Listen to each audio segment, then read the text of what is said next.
அன்னை தகவல் சேனலில் இன்றைக்கி என்ன பார்க்க போகிறோம் அப்படின்னா, ஹிந்துஸ்தான் பெட்ரோலியம் கார்ப்பரேஷன் லிமிடெட் லில் பணி அப்படின்னு சொல்லியிருக்காங்க.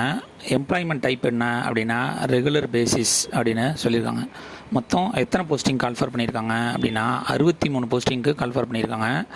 போஸ்டிங் பேர் junior executive post.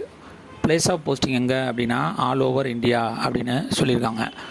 Educational qualification என்ன, சேலரி என்ன, நம்பர் ஆஃப் வேக்கன்சி என்ன, ஏஜ் லிமிட் என்ன அப்படிங்கிறத ஒன் பை ஒன்னாக பார்க்கலாம். ஃபஸ்ட்டு ஜூனியர் எக்ஸிக்யூட்டிவ் மெக்கானிக்கல் 30,000லேருந்து 1,20,000 வரலும் சேலரி கொடுக்குறோம் அப்படின்னு சொல்லியிருக்காங்க. 11 போஸ்டிங்க்கு கால்ஃபர் பண்ணியிருக்காங்க.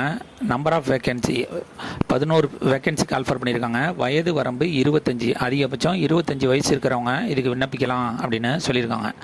3 years full time regular diploma in mechanical engineer முடித்தவங்க இதுக்கு விண்ணப்பிக்கலாம் அப்படின்னு சொல்லியிருக்காங்க. செகண்டு ஜூனியர் எக்ஸிக்யூட்டிவ் எலக்ட்ரிக்கல் 30,000லேருந்து 1,20,000 வரலும் சேலரி. 17 வேக்கன்சிக்கு கால்ஃபர் பண்ணியிருக்காங்க. அதிகபட்ச வயது வரம்பு 25. 3 years full time regular diploma இன் எலக்ட்ரிக்கல் இன்ஜினியரிங் முடித்தவங்க இதுக்கு விண்ணப்பிக்கலாம் அப்படின்னு சொல்லியிருக்காங்க.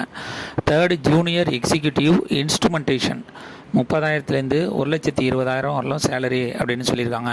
6 வேக்கன்சி கால்ஃபர் பண்ணியிருக்காங்க. வயது வரம்பு அதிகபட்சம் 25. 3 years full time regular diploma இன் இன்ஸ்ட்ருமெண்டேஷன் இன்ஜினியரிங் முடித்தவங்க இதுக்கு விண்ணப்பிக்கலாம் அப்படின்னு சொல்லியிருக்காங்க. ஃபோர்த்து ஜூனியர் எக்ஸிக்யூட்டிவ் கெமிக்கல் 30,000லேருந்து 1,20,000 வரலும் சேலரி. ஒரு போஸ்டிங் கால்ஃபர் பண்ணியிருக்காங்க. வயது வரம்பு 25. 3 years full time regular diploma in chemical engineering முடித்தவங்க இதுக்கு விண்ணப்பிக்கலாம் அப்படின்னு சொல்லியிருக்காங்க. Junior executive fire and safety 30,000லேருந்து 1,20,000 வரலும் சேலரி அப்படின்னு சொல்லியிருக்காங்க. 28 போஸ்டிங் கால்ஃபர் பண்ணியிருக்காங்க. வயது வரம்பு 25. Any science graduate plus diploma in fire and safety முடித்தவங்க இதுக்கு விண்ணப்பிக்கலாம் அப்படின்னு சொல்லியிருக்காங்க. ஏஜ் ரிலாக்ஸேஷன் யார் யாருக்கெல்லாம் கொடுத்துருக்காங்க அப்படின்னா எஸ்சி எஸ்டி கேண்டிடேட்டாக இருந்தாங்க அப்படின்னா 5 இயர்ஸ் ஏஜ் ரிலாக்ஸேஷன் கொடுத்துருக்காங்க. ஓபிசி கேண்டிடேட்டாக இருந்தாங்க அப்படின்னா 3 இயர்ஸ் ஏஜ் ரிலாக்ஸேஷன் கொடுத்துருக்காங்க. ஜென்ரல் மற்றும் எக்கனாமிக்கலி வீக்கர் செக்ஷனாக இருந்தாங்க அப்படின்னா அவங்களுக்கு 10 வருஷம் ஏஜ் ரிலாக்ஸேஷன் கொடுத்துருக்கேன். எஸ்சி எஸ்டி கேண்டிடேட்டாக இருந்தாங்க அப்படின்னா அவங்களுக்கு 15 வருஷம் ஏஜ் ரிலாக்ஸேஷன் கொடுத்துருக்கேன்றாங்க. ஓபிசி கேண்டிடேட்டுக்கு 13 வருஷம் ஏஜ் ரிலாக்ஸேஷன் கொடுத்துருக்காங்க. எக்ஸ் சர்வீஸ்மேன் கேண்டிடேட்டாக இருந்தாங்க அப்படின்னா ஆஸ் பர் கவர்மெண்ட் பாலிசி பிரகாரம் ஏஜ் ரிலாக்ஸேஷன் கொடுக்குறோம் அப்படின்னு சொல்லியிருக்காங்க.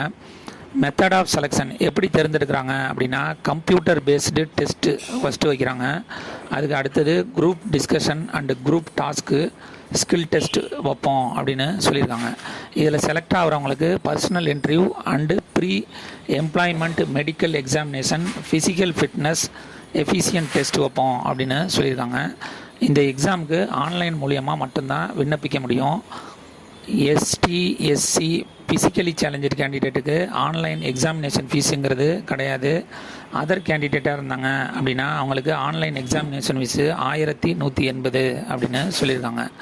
விண்ணப்பிக்க கடைசி நாள் 30/4/2025. டிஸ்கிரிப்ஷனில் லிங்க் கொடுத்துருக்கேன். விண்ணப்பித்து வெற்றி பெற்று பணியில் சேர்க. நன்றி, வணக்கம்.